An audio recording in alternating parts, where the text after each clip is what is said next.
Did he cheat, or did I catch an STD from a koala?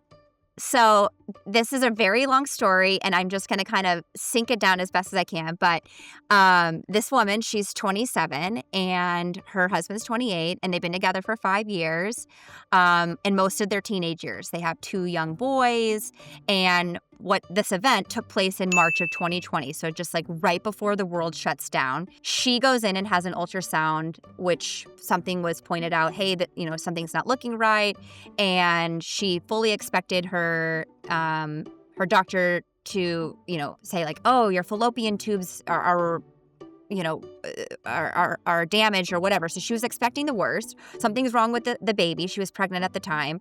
And when the results came back, they actually showed that she had tested positive for chlamydia. And so she's shocked. She was just told she has like a very serious STD, and she's not slept with anybody but her husband for years and years. So she just straight up asked him like, hey, we've been in this monogamous marriage. I just got this health diagnosis that I have chlamydia. Did you give this to me? And I'm sorry for giggling. I can't with some of these men. And so I guess instead of saying, no, I didn't do that, like immediately, he gave her like a very big look of pity, and he claims that my goodness. They get in this huge fight, and how could he do this to me? You're a bastard. They get on a phone call. It kind of gets a little muddy. I'm just going to skip to the end. Adam and I, okay, I'll just read it. Back in the mid to the late 2019, there was a huge brush fire in Australia. In September, Adam and I attended the Bohemian Beat Freaks Festival, and along our drive into camp, we came across so many koalas that had been displaced. The event was nearly canceled due to fires burning near the site in the weeks prior, and it's just like this onslaught of koalas, I guess. And at one point, we pulled over, and Adam grabbed some water for these poor guys. One little fella was so thirsty and exhausted, he was just holding onto my partner's arm as he drank the water. And yes, Adam picked up a koala bear and gave him a cuddle, I guess. And the koala, this is a true story because it's on the internet. And yes, the koala proceeded to pee all over him.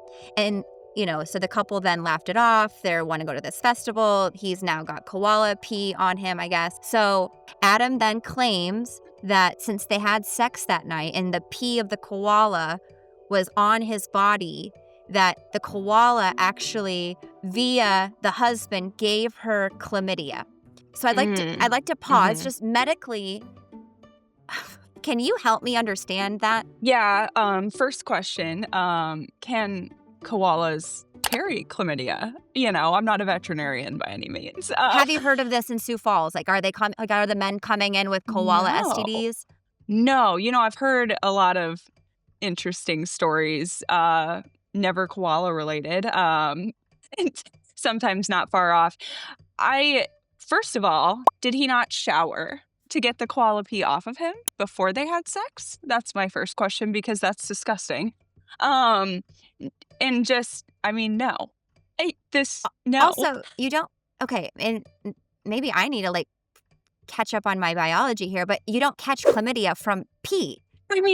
It's a sexually transmitted disease, right? The koala, you didn't have intercourse with the koala. It's just urine, and urine is typically sterile, So I just don't think that's a possibility. I'm going to have to push the false buzzer alarm on this one. And I really would love to know her reaction to that story, because I would have cried laughing and asked him to repeat it so that I could share it with my friends, because that's wild. I give it up.